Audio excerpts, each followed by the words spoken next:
Majority Report with Sam Seder. The destiny of America is always safer in the hands of the people than in the conference rooms of any elite. Sam Seder. They are unanimous in their hate for me, and I welcome their hatred. We must guard against the acquisition of unwarranted influence, whether sought or unsought, by the military-industrial complex. The Majority Report with Sam Seder.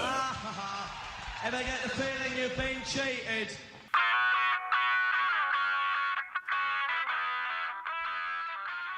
It is Tuesday, March 24th, 2026. My name is Sam Seder. This is the five-time award-winning Majority Report. We are broadcasting live steps from the industrially ravaged Gowanus Canal in the heartland of America, downtown Brooklyn, USA. On the program today, Suzanne Mettler, the John L. Senior Professor of American Institutions at the Government Department at Cornell University, co-author with Trevor Brown of the book Rural versus Urban, The Growing Divide That Threatens Democracy. Also on the program today, Iran wary of fake negotiations as the bombing rages on. The fact that there's still about 2,500 of an expeditionary force, or Rangers, I think, headed towards that region may be part of their wariness. TSA wait times explode at airports all around the country. Trump deploys ICE to the airports to presumably just watch. After killing the DHS funding deal, Trump reverses. Republicans seem to think a deal may be imminent, and seeing as how they're all supposed to go on vacation soon, it very well may be. Speaking of the Senate, Mark Wayne Mullen confirmed as the new DHS head, the Oklahoma governor appoints a natural gas executive to be the no senator. Supreme Court primed to limit mail-in voting as Trump mails in his Florida special election ballot.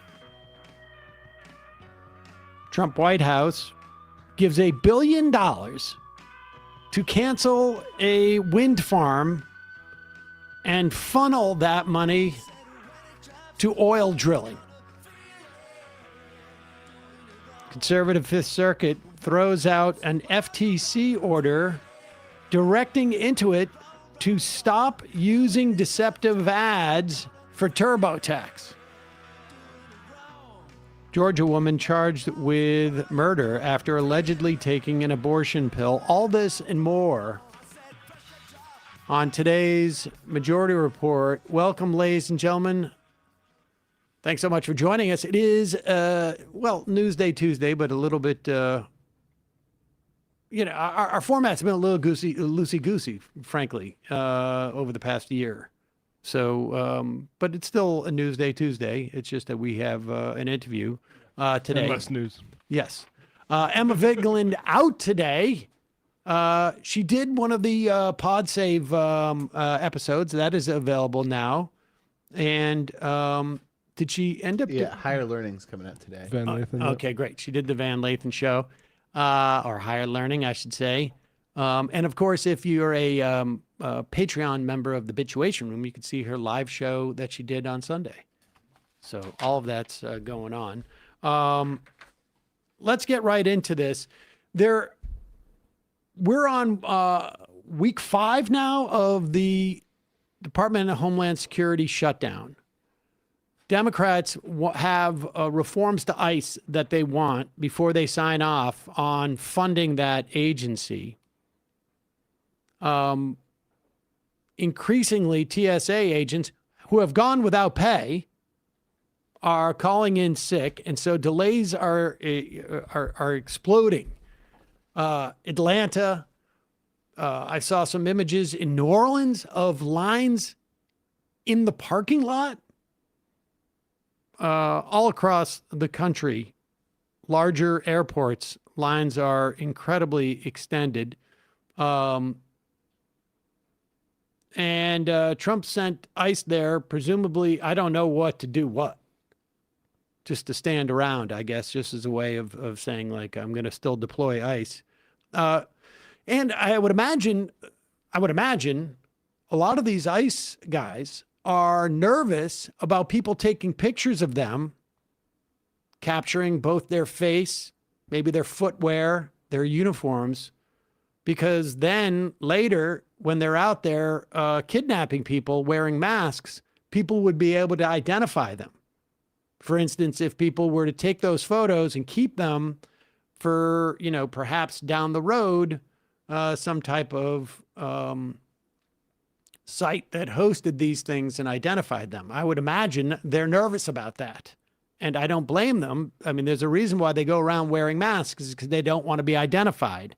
And so it's not hard to find video of people going up to them, ICE, and these ICE guys literally running away because they don't want their face to be seen and to be pegged as ICE guys. So just keep that in mind when you're at the airport.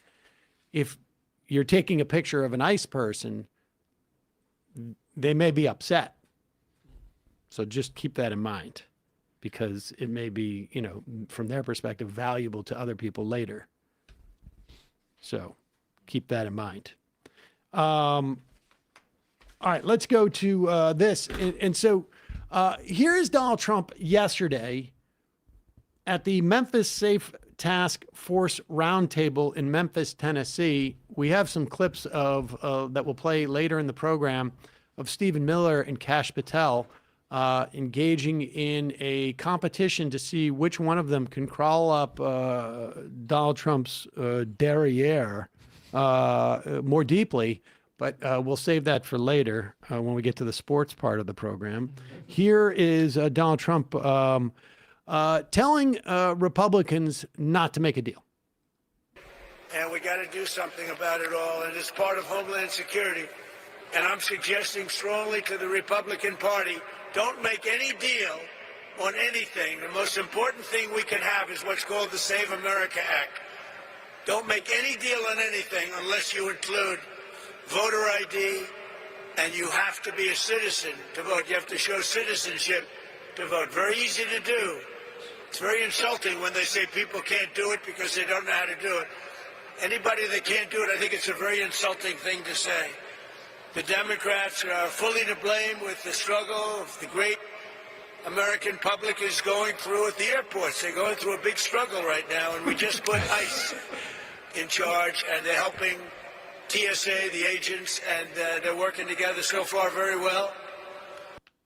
He's sincere about what the American public is going through, because he's reading it from a prepared statement for the first time. Oh, a great American public! It is a great American public. We'll get into the SAVE Act, but the bottom line with the SAVE Act is it is so onerous in terms of what it's looking at that even Congress people's top advisors have trouble getting an ID that would be sufficient for the SAVE Act. We will talk about that later in the program.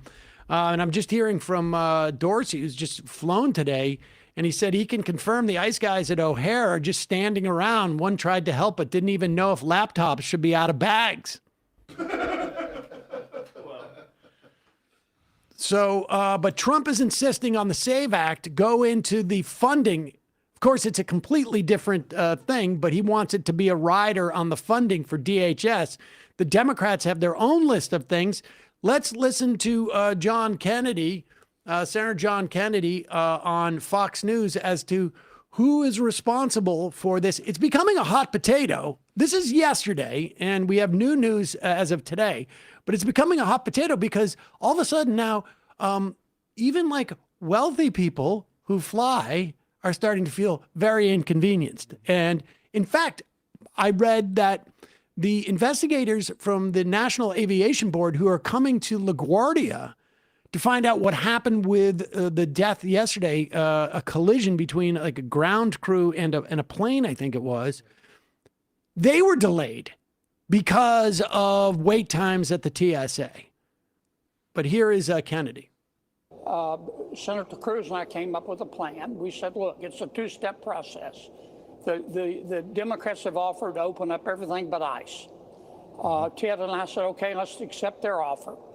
And then at the same time, we would offer a bill for reconciliation where we don't need any Democratic votes to do whatever we wanted to do with ICE. And that way we're out of the shutdown and DHS is back open. We submitted that, Senator Thune submitted that to President Trump, as is his right. He said no deals with the Democrats. So we're back to square one. Back to square one, no deals with the Democrats. And look, there is a way where the Republican Party could put pressure on Trump. They could pass whatever they want, and then it could be on Trump's desk, and Trump doesn't sign the bill that would essentially make airports functional again. Just hearing from Dorsey that flights are being canceled left and right at LaGuardia. And I imagine that's the case all across the country. And so Donald Trump, it sounds like by the end of the day yesterday, started getting a little bit nervous. And he okayed the idea that the Republicans could make a deal on funding DHS without ICE. And they're going to try and move ICE into reconciliation along with parts of the SAVE Act. It's unclear if Democrats will go along with this because the whole idea about this was attempting to reform ICE operations and use the funding as leverage. But I suspect with vacation coming up, they're supposed to go on recess at the end of this week. Schumer's going to say, we won. And leave. Shouldn't this situation where there's a split between actual senators and the president be like the perfect time for Chuck Schumer's type of politics to press an advantage, or no? Did you say press an advantage?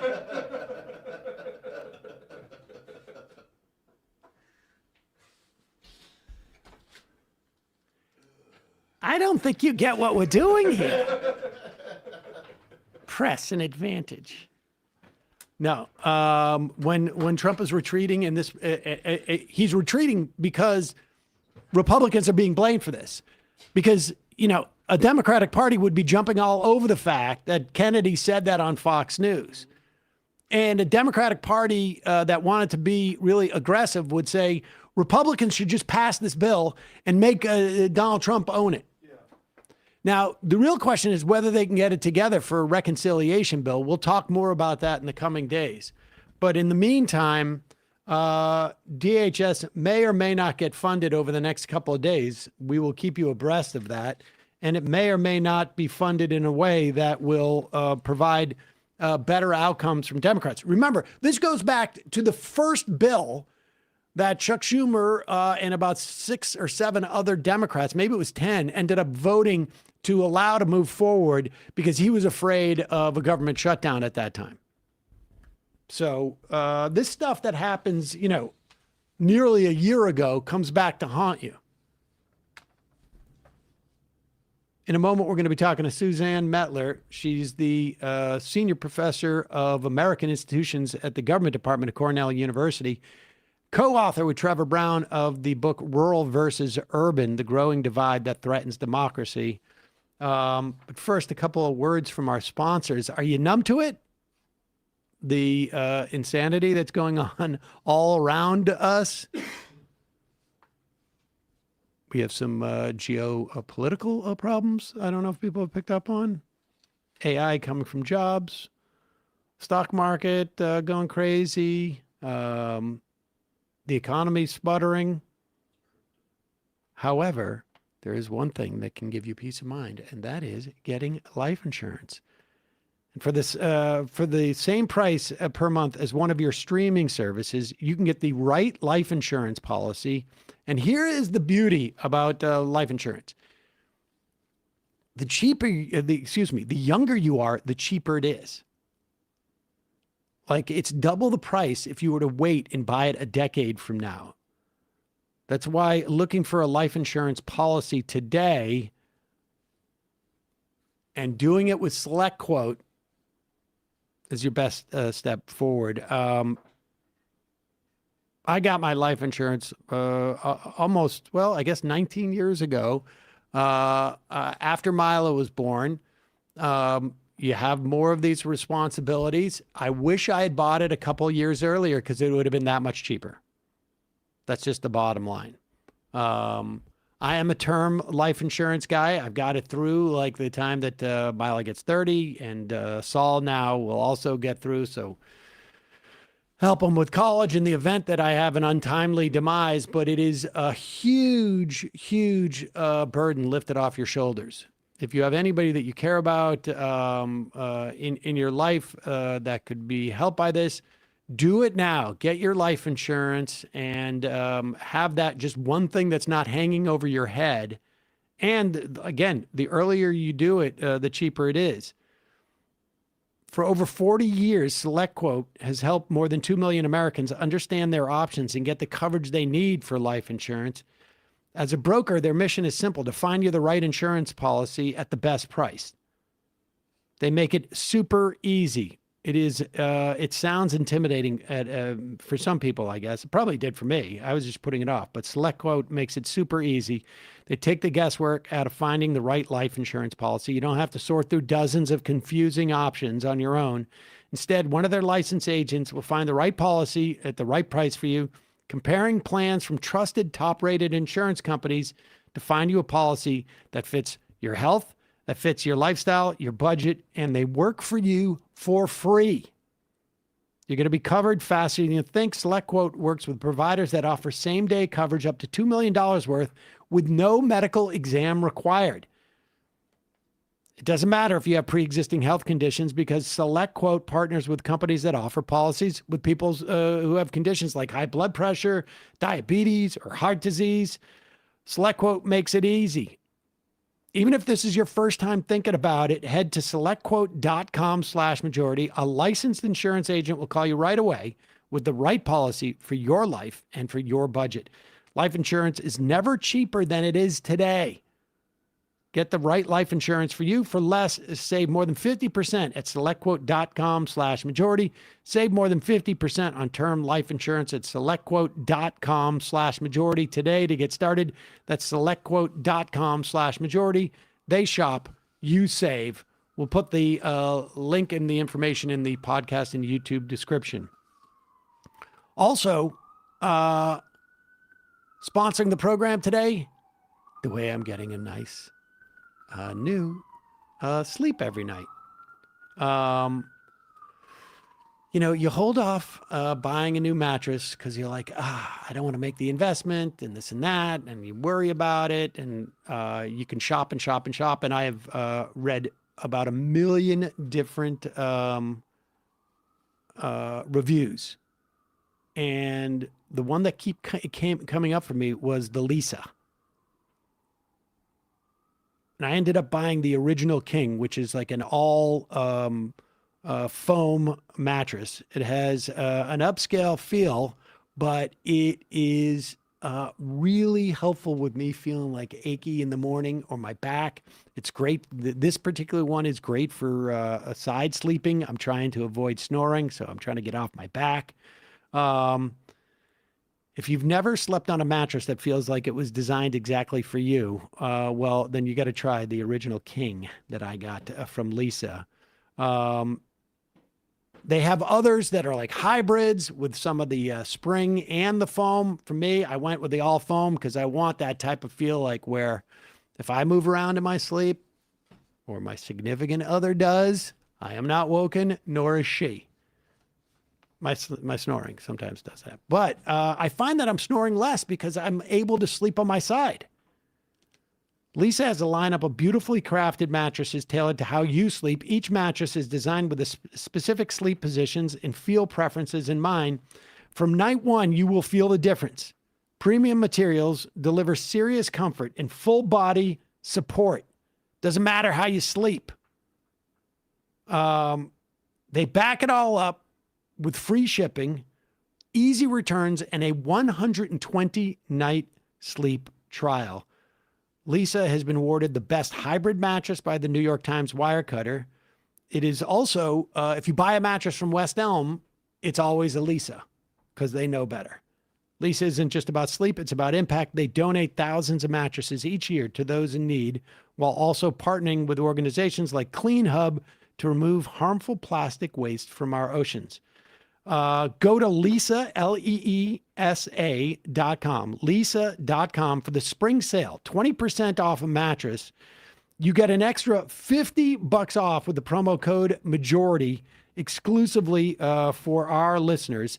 That is LEESA, LEESA.com, LEESA.com, promo code MAJORITY. We'll put a link in the podcast and YouTube descriptions. Quick break, and when we come back, Suzanne Mettler, John L. Senior Professor of American Institutions in the Government Department at Cornell University, co-author with Trevor Brown of the book Rural versus Urban, The Growing Divide That Threatens Democracy. We are back. Sam Seder on the Majority Report. Emma Vigeland is out today. It is a pleasure to welcome back to the program Suzanne Mettler. She is the John L. Senior Professor of American Institutions at the Government Department at Cornell University, co-author with Trevor Brown of the book Rural versus Urban, The Growing Divide That Threatens Democracy. Suzanne, it's good to see you again. I have to tell you that for years, and I guess it's been now probably close to 15 years, I have been talking about your book, The Submerged State, which I think is just such an important concept for people to understand, and have spent many debates talking about people's government benefits that they get. They don't really recognize their government benefits because we do it either through like a tax benefit on mortgages or whatever. So it's great to see you again. Yeah, great to see you again.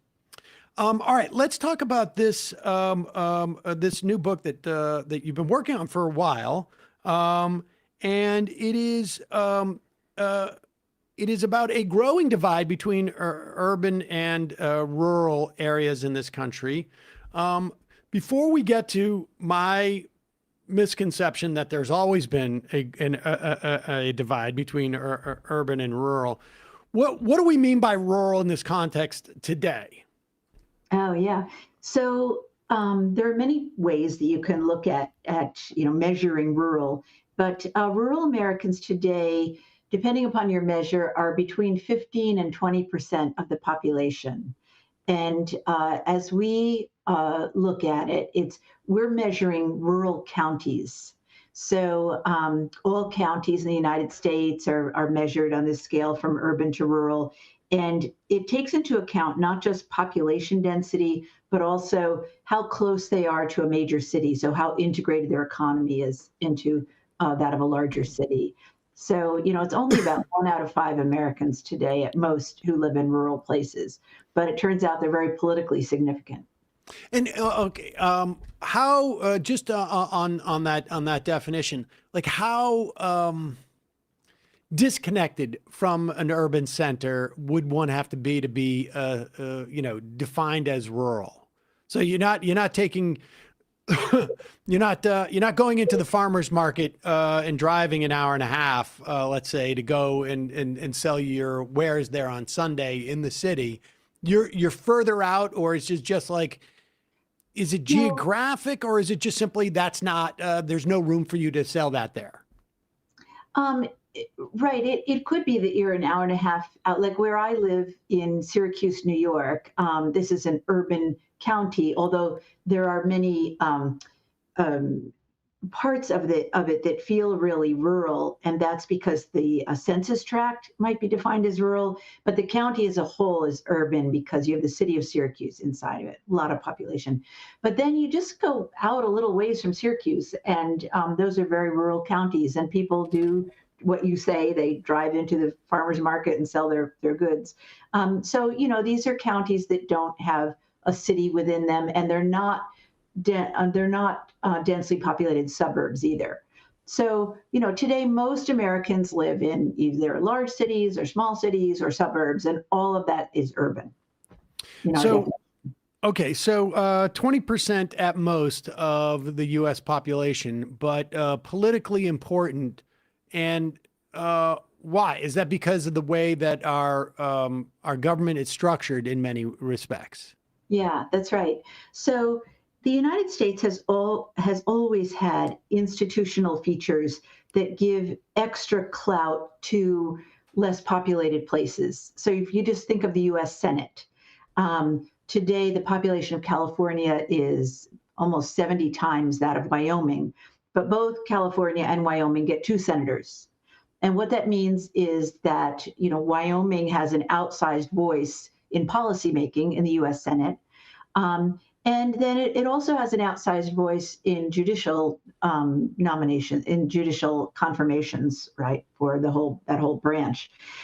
What's unique today is that all of those special levers that give extra clout to less populated places are consolidated in one party. And that has not happened before in our history. And that gives that party, the Republican Party, extra leverage to really run the show, even if a minority of Americans are supporting it. Okay, so and this is the nub, because I read one review that took exception to you saying like this is a threat to democracy, and the idea that it's just because it's run by a party that you don't like. But in any other, it's possible to talk about 20% of the population, but the idea that it has this, I don't even know. Like, do you have a figure? When we look at the Supreme Court, because they control that 20%, they have a 6-3 majority. Yes. Because they control that 20%, they have a whatever it is, a 54, like a 8-point percentage point, I guess, in the Senate advantage. Exactly. Even though they have that 20%. So from just a sheer one vote, one person, and the way that we conceptualize that, it is quite clear that it is anti-democratic, small d. Exactly. Right. And if it wasn't for that case, you might write the book, but it wouldn't be necessarily as relevant. Right? That's the point. No, that's absolutely right. So yeah, to elaborate a little bit on the point you're making, when Republicans control the U.S. Senate today, they have typically won the states that have less than a majority of the U.S. population. They'll win states that contain something like 47% of the U.S. population, but they'll get 53 votes in the Senate. And what that means is not only do they can do more through policymaking and based on minority rule, but they can also confirm justices. And so then you have a Supreme Court with, at this point, several members of the conservative majority who were actually appointed by a president. In Donald Trump's first term, he had not won the popular vote. So the Electoral College is another one of these features, gives extra leverage to less populated places. And then he was able to nominate these justices that were confirmed by a Senate elected, where they were confirmed by senators who'd been elected by states with less than a majority of Americans in them. So that's minority governance. That's not small d democratic. And we should say it's also not just the Supreme Court. I'm looking at some of these. There's a whole judiciary that is lifetime appointments, ranging from questions about, they run the gamut from trans rights to just the Fifth Circuit the other day said the FTC does not have the right to say when Intuit says our TurboTax is free, they don't have the right to say that it's not free. And so we're not going to allow you to do that anymore. Okay, so that just gives a sense of like the minoritarian aspect of their power, and that it comes, and your thesis is like more than anywhere else, we look at the American landscape, and it's this divide that is creating minoritarian rule. And I was surprised. My assumption has always been like, there's always been an urban-rural divide, but in our politics, but that's not the case. It started in the early 90s. Tell us about that. Yeah, no, this was really fascinating to us. So if you look at presidential voting through the middle to into the late 20th century, rural and urban counties moved together. with just a tiny gap between them. So, they both voted for whoever was winning the presidency. But then you get, and that was true as recently as 1992, there was only a 2 percentage point gap between rural and urban counties in terms of the percentage of the vote that they gave to Bill Clinton. Then a gap starts to grow, and the rural counties become more and more supportive of Republican candidates, and urban counties where, big cities had long been supportive of Democrats, but now it comes to be the smaller cities and suburbs as well. So that gap begins to grow, and it's now in the 2024 election, it's a 20 percentage point gap. So it's gone from 2 points to 20 percentage points. And it is in every region of the country. This gap has grown dramatically. It's really big, it's in fact largest in the Midwest, a little bit larger than in the South. The gap occurs in most all states, and it has grown over time just since the 90s. Oh, okay. I have two questions about this. One is, why use just presidential elections as a measure of this divide? Okay, we don't.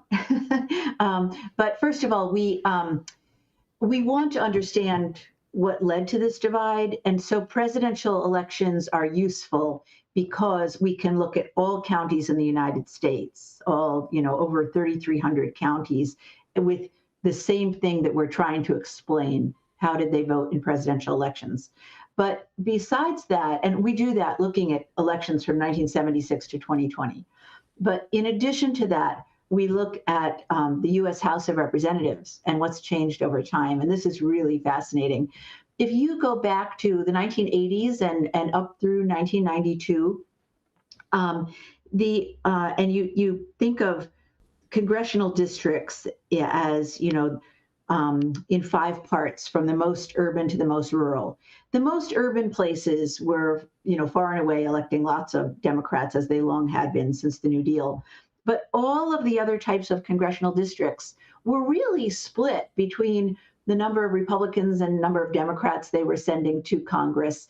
And in fact, the most rural districts were more likely to be sending Democrats than Republicans by a little bit. But then you get the 1994 wave election, and a lot of those rural districts start electing Republicans. And then it increases all the more once you get to 2010, the Tea Party election. And now when you look at Congress, it's completely symmetrical. It is organized by place. So the more rural your district, the more likely they are to send a Republican to Congress, and vice versa. The more urban, the more Democrats.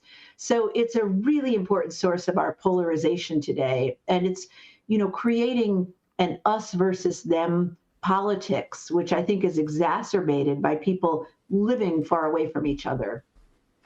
And we could definitely see it in the idea of, what kind of swing we can anticipate, even in what may be a historic year for, an out of party midterm election. There's still just not as many in play because you have so many districts that are both that are safe, essentially, for lack of a better term, districts for Republicans and Democrats. All right, let's talk about the why. Because this is where I have, I have the most sort of questions about the thesis. The response on the prescriptive side, I think I'm there. But tell us why, what you guys found and what the theory is to why this happened. Yeah. So what we found is, we looked at why did this divide begin to grow in the 1990s? And what we found was that economic change and the public policies underlying it were really driving it. So the counties that lost jobs and counties that lost population, either one, were moving toward Republican voting. And we think it's because of, agricultural consolidation, the loss of family farms that had really been going on from the 1980s onward, and then deindustrialization, which really hit rural places in the 1990s and early 2000s, as all sorts of jobs were lost because of increased global trade and changes in technology and the like, I was struck by how much rural counties had depended upon those kinds of jobs previously. And then the other is extractive industries, which lost jobs due to technology and so on. So that's the beginnings of it. And that continues through the early 2000s. Then the next phase, which is 2008 to 2020, is what we call elite overreach. This is when people living in rural places start looking at Democrats and they see this party with people who seem better off than themselves, more affluent, because their the rural economies have really disintegrated. Urban areas experienced some of those things, but then often bounced back by developing the knowledge economy and jobs like that. So people start becoming resentful of the Democrats because they feel that they are creating policies that are foisted upon them, but where the Democrats have not come to consult with them about the needs of their communities, and they don't seem to understand them or respect them. And so they resent it. And then the third prong is organizational changes, where labor unions had long really helped the Democratic Party to get out the vote. That's no longer happening as you have, the loss of jobs that are union jobs in rural places. But by contrast, there is a growing connection between other kinds of organizations that are helping to connect the dots for voters toward the Republican Party. And here, I mean evangelical churches and groups affiliated with the National Rifle Association, like rod and gun clubs and shooting ranges and so on. And these are all, there are more of them per capita in rural counties. So they help to cement this rural-urban divide because they do some of that work that parties used to do of connecting the dots for voters. So there's so if I understand it, just to unpack this, there's essentially the economic woes of the rural areas, and then a sense that they have been left behind, and then a mechanism in which to sort of assign blame on Democrats as opposed to Republicans, because there's, the vacuum that was created when they were left behind gets filled by other mechanisms that point them to the villain. So where does race come into this? Because I mean, I feel like it commingles in a way that maybe in that third sort of bucket, like it becomes a mechanism in which to deflect blame and to obscure some of the economic realities. Yeah. So let me speak about this. So one thing to note is that 1 out of 4 people who live in rural areas is a person of color. And when we look at this rural-urban political divide, we find that it is not among people of color. So Black Americans, whether they live in urban or rural places, tend to vote very similarly to each other. The same is true of Latinos. And this growing gap is among white people, rural versus urban.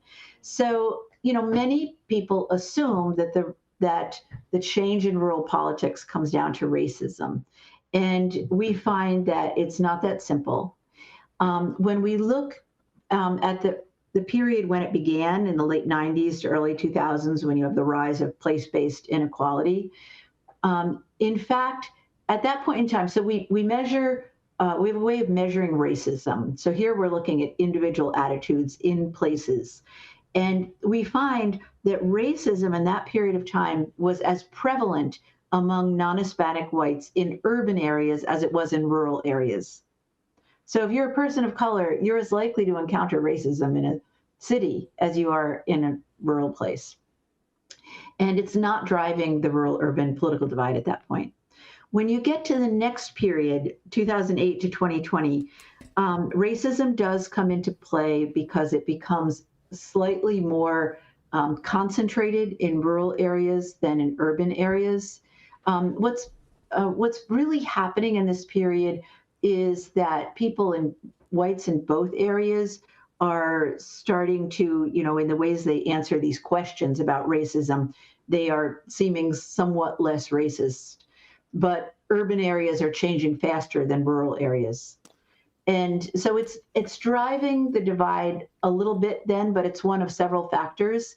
And what is significant to us is that it follows from the rise of place-based inequality. So we think it's a way in which rural people are, again, looking at the Democratic Party and they're saying, they don't seem to be aware of our needs. They seem to be paying attention to people of color who live in cities, but they don't seem to be realizing that we're hurting over here as well. Right. That last part makes the most sense to me. The idea that like race is the first sort of like easiest, is the low-hanging fruit when you're starting to, I mean, because when we're talking about Republican voters, we're talking about white people. I mean, not 100%, but close, right? Like, I mean, I don't know, like 90% of Republicans are white. And that there is a, that there was as much racism amongst white people in cities as in rural areas. I'm not clear how that's necessarily dispositive that it becomes a, well, we know that even in those urban areas necessarily, I mean, in a presidential level, Democrats always lose the white vote. I mean, they just do. And so it would have more impact in those, in the rural areas where you have a higher concentration of white people. A and B, I don't know. There was one statistic from, and I can't remember if we interviewed him or it was cited in another book, but Michael Tesler had written a book about the 2008 election. And, obviously Johnson had said, we're going to lose the South for a couple of generations. I actually think that like, he overestimated how quickly the Voting Rights Act was absorbed into the American South, because in 2008, over 50% of non-college educated whites thought the Republican Party was to the left of the Democrats on race. And it wasn't until Obama gets elected at that time that people are like, hey, wait a second. And I mean, and so like this all happened, I think, much slower than we thought. But it does make sense to me that racism becomes like, it's almost as if you have like a weak immune system, something triggers it. It doesn't just, and that economic deprivation sort of like heightened the racism because that was the sort of like the least complicated way for that frustration to come out. Mm-hmm. Yes. Yeah, we do see it as a response to the rise of place-based inequality happening first. Yeah, that makes racism more salient, if you will. Yeah. And so let's get to that notion of just sort of like the blame game, as it were. There's a vacuum of unions that weren't necessarily had the highest density in a lot of these rural areas, but there's a vacuum of the exit of unions. And there is a sort of an explosion of evangelical religion and institutions. And so that just becomes, and I would imagine also right-wing talk radio. If we're talking about 1990, Limbaugh comes into the picture in 1988. And that, and then, ultimately Fox News, I would imagine too, because you travel in the South, you go to a diner, there's Fox News. They don't put MSNBC or CNN on there. Yeah. So that, all of that mechanism helps exacerbate this, yes? I think you are probably right about the media factors. Unfortunately, we are not able to measure those because we could only analyze things where we had data for every county from 1976 to 2020, and we didn't have good measures of that. We're in our new research that we're doing, we're trying to find other ways to examine those relationships. And what you mentioned about talk radio, it makes good sense that if you're out driving in the country, you're driving longer distances and you're listening to talk radio. So that may well be a factor, but I can't say for sure. But you can see the data in terms of like the rise of evangelical institutions, I guess.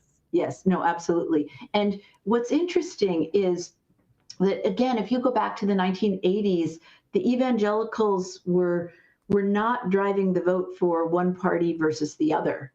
And then in the 1990s, in urban areas, the evangelical churches start becoming associated with Republican voting. And then the rural areas followed that in the period 2008 onward, where they are starting to connect the dots for voters in a way that helps the Republican Party. So it's interesting. It's often the case with these various phenomena that we look at that urban areas start changing first and then rural areas come later. I want to move towards the, so we have this notion of why it happened, and this polarization. Let's talk just a little bit about that sort of like notion of elites. Like, where does that come from? And is that, I mean, is it your sense that that is on some level? I mean, like you mentioned, they're taking care of their, their Black constituents in the cities more than they're taking care of us. You know, you could see it in the context of like during Obama, the Obama phones. I don't know if you remember that right-wing talking point, but in fact, it was a program started by George W. Bush. But yet it becomes this sort of like notion that it's a giveaway essentially to Black people. But talk about that sort of resentment before we get to sort of, I want to talk about the interviews you did with the county chairs, because that's really fascinating what you found there. But where did that like resentment come from? Well, one thing I should mention is that the role of education changes dramatically over this time period. If you go back to the 1980s, the average American who had at least a 4-year college degree or more was most likely to be supporting the Republican Party. And in the 1990s, this changes, particularly among non-Hispanic whites in urban areas, that they start moving over towards supporting the Democrats. And then this is one of these phenomena where rural areas then follow the pattern, but not until 2008 to 2020. And in rural areas, the majority of people have less than a college degree, and they switch from being more likely to support the Democratic Party to supporting the Republican Party. So education resorts the population over this time period. And so now you have rural people who are looking at urbanites and they're like, they have more comfortable lives than we do. They work in jobs that don't involve all the hard physical labor, what many of us are doing, and so on. And so resentment comes into play. And, we looked at various policy areas that exemplify this. So one is the development of renewable energies, wind and solar. So in many states around the country, there have been initiatives to try to, develop more wind and solar. But the way it typically works is that some big company goes out to a rural area, they find some big landowner, and they cut a deal with that person that they'll use a lot of their land for a site for wind or solar. And only after that arrangement has been solidified does the local community learn about it. And then people locally are saying, well, we might have liked to have had a voice in this. We might have thought there should have been a different way the siting was done, or the size of it, or something else about, the benefit to the local town or village or community. And none of that happens.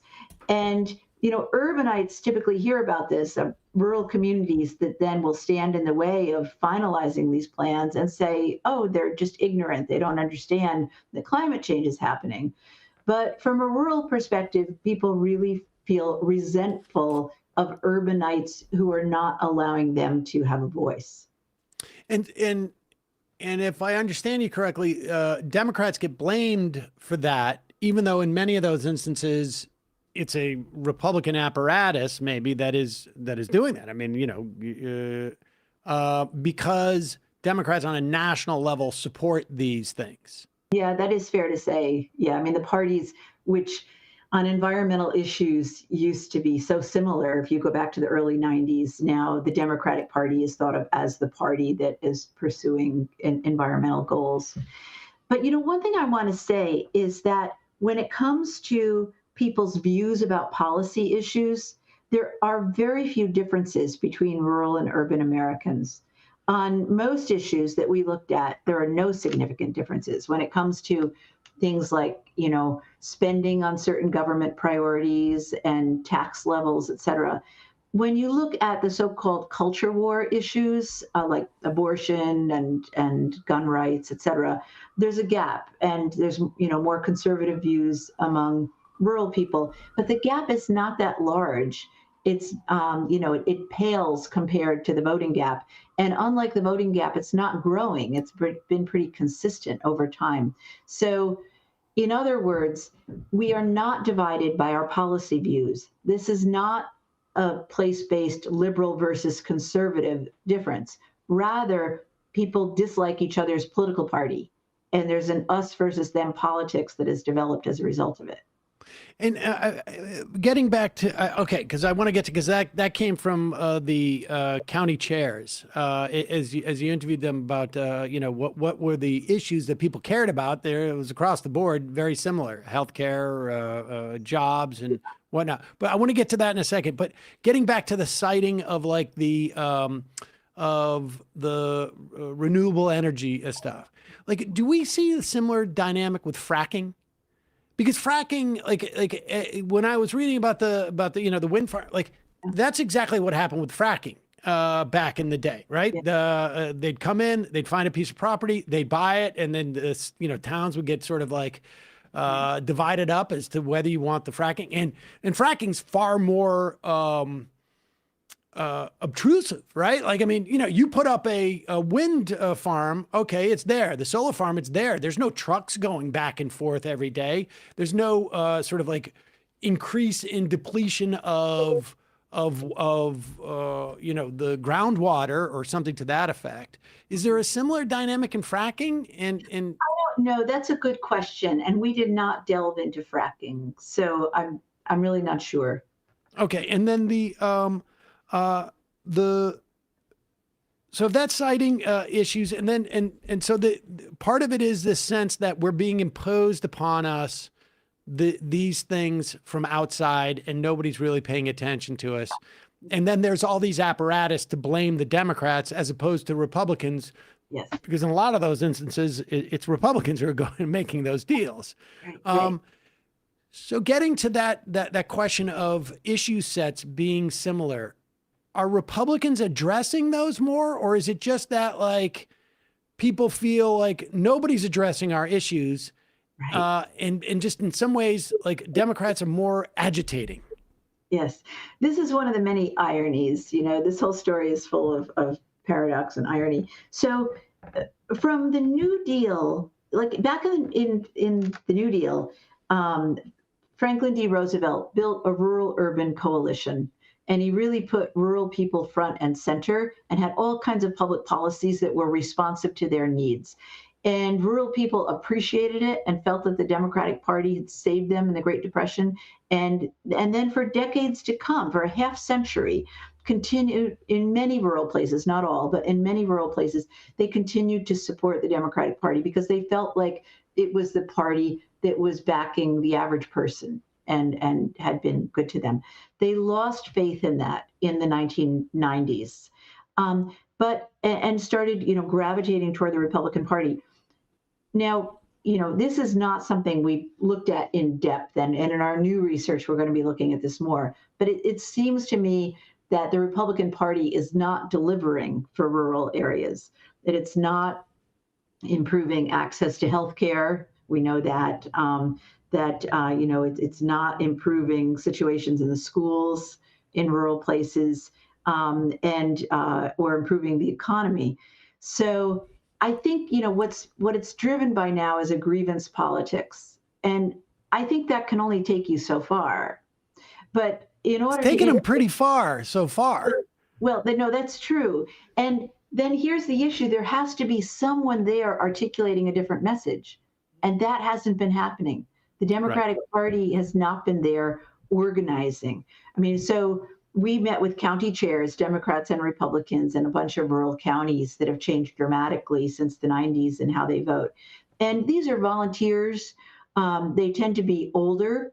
They find there's not many younger people involved. And they're working hard, but they need more support. They all told us this. They need more support from their state level parties and from the national party. They need year-round full-time organizers, ideally from rural places and from those regions, who are there first listening to people and finding out what they're thinking. And, you know, if you're mad at the Democratic Party, why? And what do you feel that government needs to be doing to help you out? And then starting to rebuild trust, which is going to take a lot of time and effort. My sense is that there's a whole host of sort of cultural and racial grievances that exist that flourish and become more prominent in terms of driving voting decisions and political disposition in the absence of material needs that are being met in some fashion. Yeah. Yes. Yeah. Yeah, I think, you know, material needs are not being met, but instead you have, you know, politics that is being driven around highly symbolic issues that don't necessarily affect local people in those areas. And was there, I mean, I don't know if there's still sort of institutional memory, but Howard Dean had a brief moment where he had a 50-state agenda, and presumably there was more material brought to these counties, material help, I should say. Yes. How did that, what was your sense of that when you spoke to these folks? Yeah, you know, it was really interesting. Some of the county chairs remembered Howard Dean and the organizing he did. And so, you know, this is going back to 2005 and those next few years.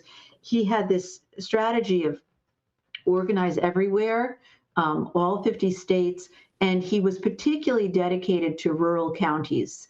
And trying to get them organized, trying to get, you know, counties across a whole part of a state working together in a concerted fashion.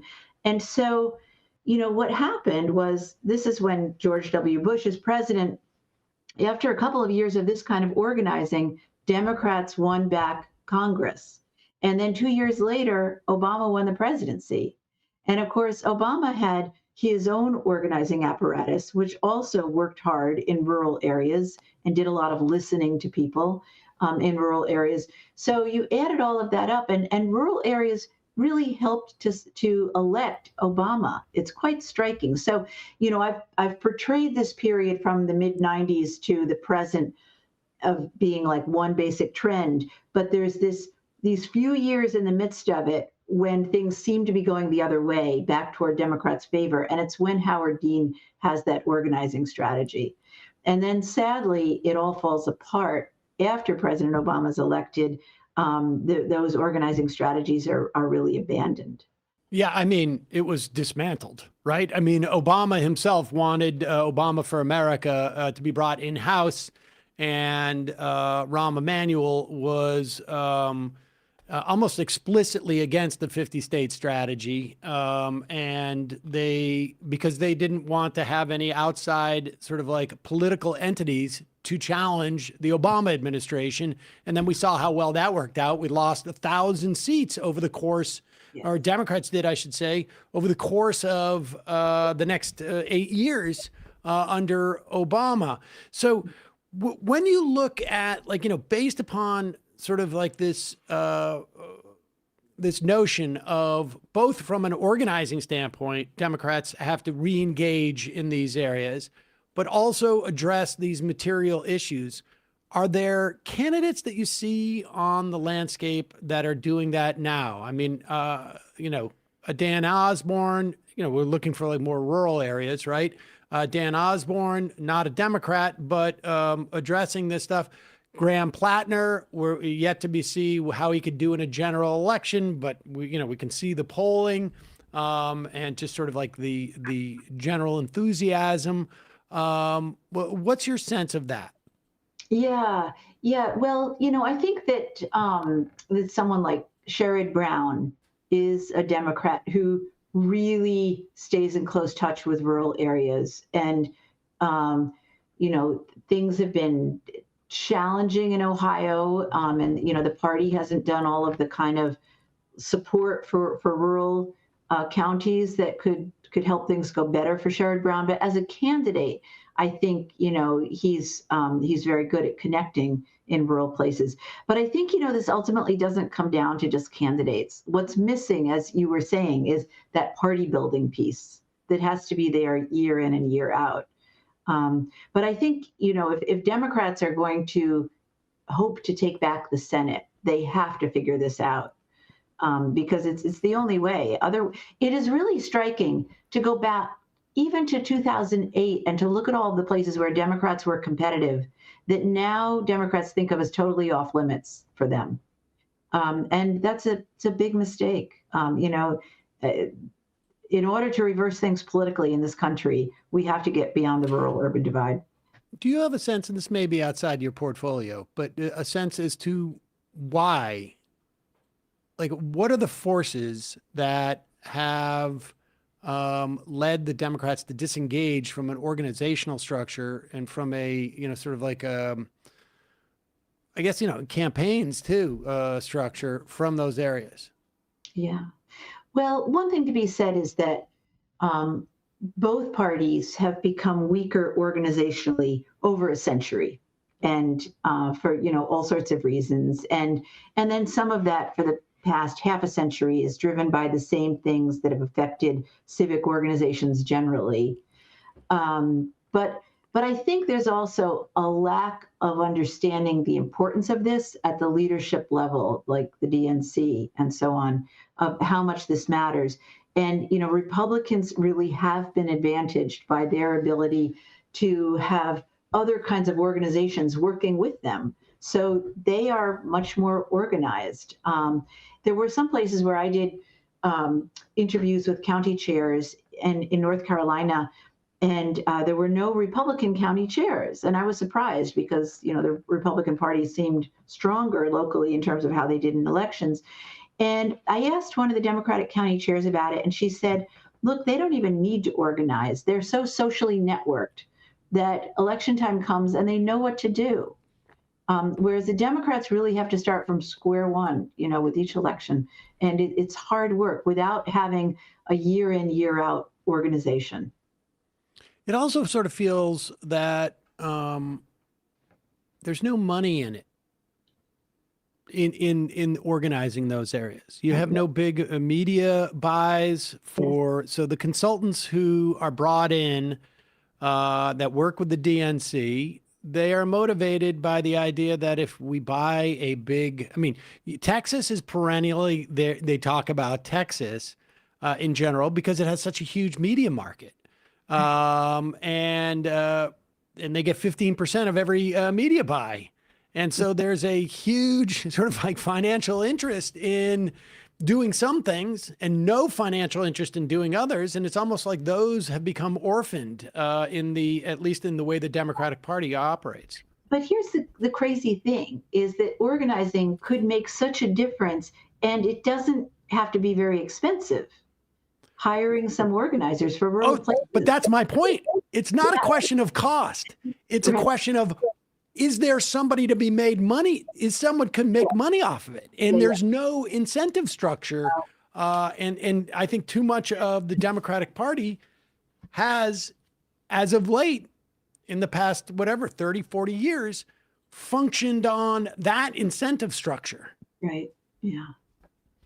Right. To its demise. Yeah. Indeed. To the demise of a lot of things. Yeah. Suzanne Mettler, the book is Rural versus Urban, The Growing Divide That Threatens Democracy, co-written with Trevor Brown. Really appreciate your time today, and we will put a link to that at majority.fm. Thank you so much, Sam. I really enjoyed chatting with you again. I enjoyed it too. All right. Thank you. Take care. Bye-bye. Bye-bye. All right, folks. That's it for the first half of the program. We'll head into the fun half of the program, the so-called fun half, the suspiciously called fun half program. Reminder, your support is which makes this program possible. You can become a member at jointhemajorityreport.com, jointhemajorityreport.com. When you do, you not only get the free show free of commercials, but you get to IM us in the fun half. And you get the fun half and you enjoy the fun half. Maybe you don't enjoy the fun half in some instances. But you allow the show to survive and thrive nevertheless. JoinTheMajorityReport.com. Also, JustCoffee.coop. Fair trade coffee, hot chocolate. Use the coupon code majority, get 10% off. And also you can buy the Majority Report blend there. So there's a lot of stuff to get.